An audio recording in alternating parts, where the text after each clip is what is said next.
नमस्कार दोस्तों, आज मैं आपको कृष्ण लीला का अध्याय 8 का पार्ट 1 जिसका शीर्षक है विराट रूप का दर्शन। इस घटना के बाद वासुदेव ने अपने कुल पुरोहित गर्ग मुनि से कहा कि वे नंद महाराज के यहाँ जाकर ज्योतिष के अनुसार श्री कृष्ण के भविष्य की गणना करें।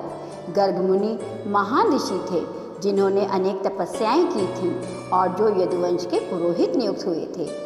जब गर्ग मुनि नंद महाराज के यहाँ पहुँचे तो वे उन्हें देखकर परम प्रसन्न हुए और तुरंत ही हाथ जोड़कर खड़े हो गए तथा उन्होंने उनका आदर अभिवादन किया।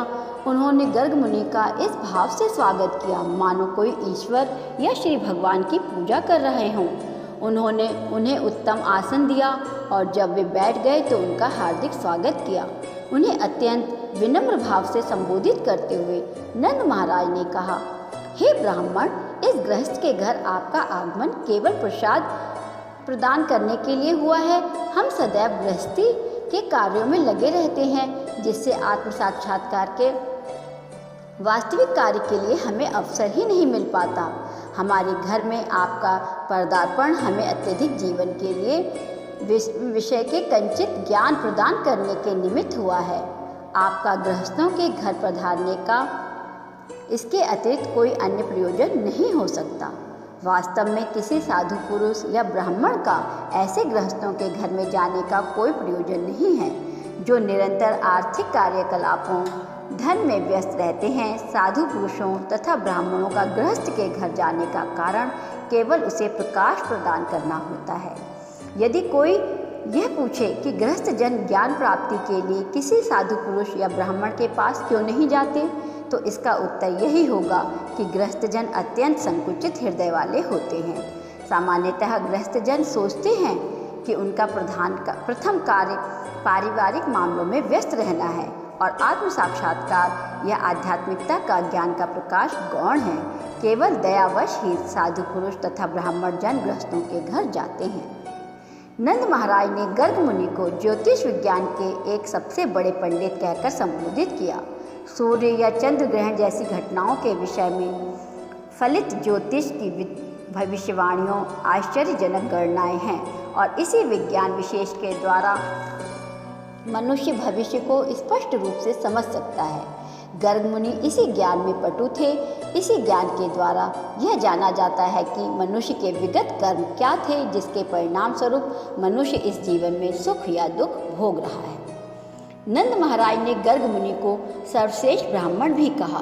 ब्राह्मण वह है जो परमेश्वर के ज्ञान में दक्ष हो। परमेश्वर के ज्ञान के बिना मनुष्य ब्राह्मण नहीं माना जा सकता।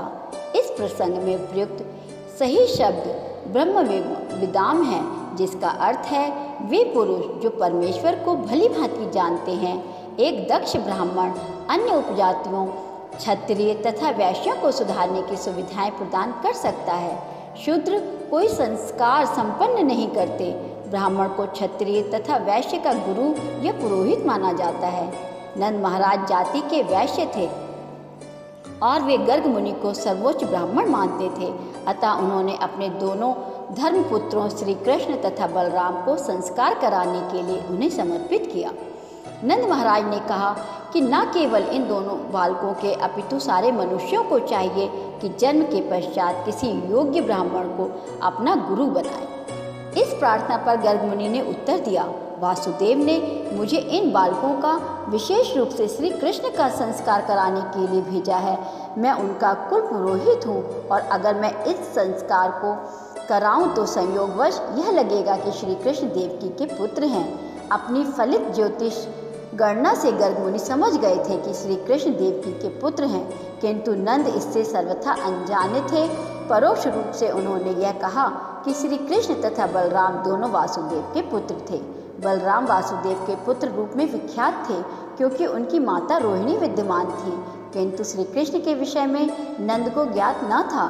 गर्ग मुनि ने अप्रत्यक्ष रूप से यह प्रकट कर दिया कि श्री कृष्ण देवकी के पुत्र हैं। उन्होंने नंद महाराज को यह भी सचेत कर दिया कि यदि वे संस्कार संपन्न कराएंगे तो पापी कंस समझ जाएगा कि श्री कृष्ण देवकी तथा वासुदेव के पुत्र हैं। ज्योतिष गणना के अनुसार देवकी को कन्या नहीं होनी चाहिए, किंतु प्रत्येक व्यक्ति यही कहता है कि देवकी की 8वीं संतान कन्या है।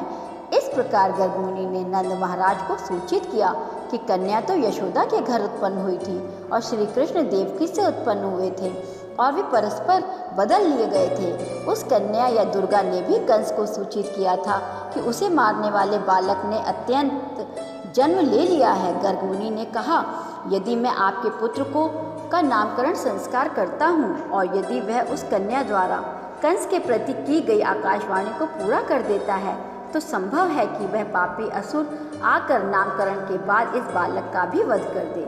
अतः मैं इन सभी भावी विपत्तियों का उत्तरदायी नहीं बनना चाहता। गर्ग मुनि के वचन सुनकर नंद महाराज बोले, यदि ऐसी आशंका है तो अच्छा होगा कि नामकरण संस्कार का भव्य आयोजन न किया जाए। आपके लिए यही श्रेयस्कर होगा कि आप केवल वैदिक मंत्रों का उच्चारण करके संस्कार संपन्न करा दें। हम द्विज हैं और मैं तो आपकी उपस्थिति का लाभ उठा रहा हूँ, अतः बिना धूम धड़ाका के नामकरण संस्कार संपन्न करा दें। नंद महाराज नामकरण संस्कार को गुप्त रखना चाहते थे, किंतु यह भी चाह रहे थे कि गर्ग मुनि यह संस्कार संपन्न करें। जब नंद महाराज ने इतनी उत्सुकता के साथ गर्ग मुनि से प्रार्थना की तो उन्होंने गुप्त रूप से नंद की गौशाला में नामकरण संस्कार संपन्न किया। उन्होंने नंद को बताया कि रोहिणी पुत्र बलराम अपने परिवार वालों तथा परिजनों के लिए अत्यंत मोहक होगा, अतः राम कहलाएगा। भविष्य में यह अद्वितीय बलशाली सिद्ध होगा, अतः बलराम कहलाएगा। गर्ग मुनि ने आगे बताया, चूंकि आपके कुल तथा यदुकुल में घनिष्ठ संबंध है, अतः उस बालक का एक नाम संकृषण भी होगा।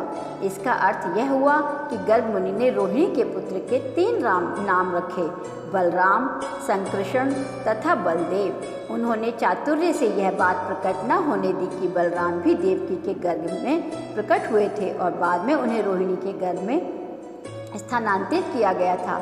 श्री कृष्ण तथा बलराम सगे भाई हैं और मूलतः देवकी के पुत्र हैं। फिर गर्ग मुनि ने नंद महाराज को जानकारी दी, जहाँ तक आपके पुत्र का प्रश्न है, इस बालक के विभिन्न युगों में विभिन्न शारीरिक रंग धारण किए हैं। सर्वप्रथम इसने श्वेत रंग धारण किया, फिर लाल, तब पीला और अब श्याम रंग धारण किया है। इसके अतिरिक्त यह पहले वासुदेव का पुत्र था, अतः इसका नाम वासुदेव तथा श्री कृष्ण होना चाहिए। अतः कुछ लोग इसे श्री कृष्ण कहकर पुकारेंगे और कुछ वासुदेव कहकर के पुकारेंगे। किंतु आपको एक बात जान लेनी चाहिए कि अपनी विभिन्न लीलाओं के कारण इस बालक के अन्य अनेक नाम तथा कार्यकलाप होते रहे हैं। गर्ग मुनि ने नंद महाराज से यह भी संकेत किया कि उनका पुत्र गिरधारी भी कहलाएगा, क्योंकि वह गोवर्धन पर्वत उठाने का असाधारण कृत्य करेगा। चूँकि वे भूत तथा भविष्य के जानने वाले ज्योतिषी थे, अतः वे बोले, मैं इसके कार्यों तथा नामों के विषय में हर बात जानता हूँ, किंतु अन्य लोग नहीं जानते। यह बालक समस्त बालों तथा गायों को अत्यंत प्यारा होगा। वृंदावन में अत्यंत लोकप्रिय होने के कारण यह आपके लिए कल्याणकारी होगा। इसकी उपस्थिति से आप समस्त सांसारिक विपत्तियों को पार कर सकेंगे, चाहे कितने ही विरोधी तत्व क्यों न आ जाएं। गर्ग मुनि ने आगे कहा, हे वज्रराज, जब जब राजनीतिक कुव्यवस्था हुई है, इस बालक ने अपने पूर्व जन्मों में चोर उचक्कों से साधु जनों की कई बार रक्षा की है। आपका पुत्र इतना शक्तिशाली है कि जो भी इसका भक्त होगा उसे शत्रु सत्ता नहीं पाएगा। जिस प्रकार विष्णु सदैव देवताओं की रक्षा करते हैं, उसी तरह आपके पुत्र के भक्त भी नारायण भगवान के द्वारा सदैव सुरक्षित रहेंगे। नारायण अर्थात भगवान के स्तर पर आपका बालक शक्ति, सौंदर्य तथा ऐश्वर्य में हर तरह से उन्नति करेगा। अतः मेरी सलाह है कि आप इसकी सुरक्षा अत्यंत सतर्कतापूर्वक करें, जिससे यह किसी व्यवधान के बिना विकास कर सके। दूसरे शब्दों में गर्ग मुनि ने नंद महाराज को यह भी बताया कि चूंकि वे नारायण के परम भक्त हैं, अतः भगवान श्री नारायण ने उन्हें अपने ही समान पुत्र दिया है। साथ ही गर्ग मुनि ने यह भी संकेत किया कि आपके पुत्र को अनेक असुर सताएंगे, अतः सावधान रहें और उसकी रक्षा करें। इस प्रकार गर्ग मुनि ने नंद महाराज को विश्वास दिलाया कि साक्षात नारायण उनके पुत्र बने हैं। उन्होंने अनेक प्रकार से उनके पुत्र के दिव्य गुणों का वर्णन किया है। यह जानकारी देकर गर्ग मुनि अपने घर वापस चले गए। नंद महाराज अपने को परम भाग्यशाली व्यक्ति मानने लगे और ऐसा आशीर्वाद प्राप्त करके उन्हें परम संतोष हुआ। इस घटना से कुछ समय बाद बलराम तथा श्री कृष्ण दोनों ही हाथों और घुटनों के बल सरकने लगे। इस प्रकार चलते हुए वे अपनी माताओं को प्रमोदित करते रहे। उनकी कमर तथा पैरों में बंधी घंटियां रुंझुन बजती और वे मनोहारी ढंग से इधर उधर घूमते। कभी कभी सामान्य बच्चों की भांति दूसरे बच्चों से डरकर अपनी रक्षा के लिए अपनी अपनी माताओं के पास दौड़ चले आते। कभी वृंदावन की मिट्टी में रेंगने के कारण उनके शरीर मिट्टी से लथपथ हो जाते। वास्तव में उनकी माताओं द्वारा उनके शरीरों पर केसर और चंदन का लेप मला होता था, किंतु मिट्टी में घुटनों के बल चलने के कारण उनके शरीरों पर मिट्टी लग जाती। ज्यों ही वे यशोदा तथा रोहिणी के पास आते, वे उन्हें गोद में उठा करके साड़ी के आंचल में ढककर दूध पिलाती। जब वे पैपात करते रहते तो माताएं उनकी दतूलियाँ देखती रहती। अपने पुत्रों को बढ़ता देखकर उनकी प्रसन्नता बढ़ जाती। कभी कभी नटखट बालक गौशाला तक चले जाते और बछड़े की पूंछ पकड़कर खड़े हो जाते। इससे बछड़े विचलित होकर इधर उधर दौड़ने लगते। यशोदा तथा रोहिणी अपनी पड़ोसिनों को यानी गोपियों को बुला लेती। ये गोपियाँ श्री कृष्ण की लीलाएं देखकर दिव्य आनंद में लीन हो जाती और प्रसन्नतावश वे जोर जोर से हंसने लगती। श्री कृष्ण तथा बलराम दोनों ही इतने चंचल थे कि यशोदा तथा रोहिणी अपने अपने गृह कार्यों में व्यस्त रहते हुए उन्हें गायों, बैलों, बंदरों, जल, अग्नि तथा पक्षियों से बचाने का प्रयत्न करती रहती। अपने बालकों की सुरक्षा के लिए सदैव उत्सुक रहने तथा गृह कार्यों में व्यस्त रहने के कारण भी वे शांतिपूर्वक रह भी न पाती थी। अल्पकाल में श्री कृष्ण तथा बलराम दोनों ही उठकर खड़े होने लगते और अपने पैरों से कुछ कुछ चलने लगते। जब वे दोनों चलने लगे तो उनके हमजोली उनके साथ हो लेते और वे सब मिलकर गोपियों को उनके विशेष रूप से यशोदा तथा रोहिणी को परमानंद प्रदान करते। यशोदा तथा रोहिणी की समस्त गोपी सखियां वृंदावन में श्री कृष्ण तथा बलराम के नटखट बाल सुलभ कार्यकलापों का आनंद लूटने लगी।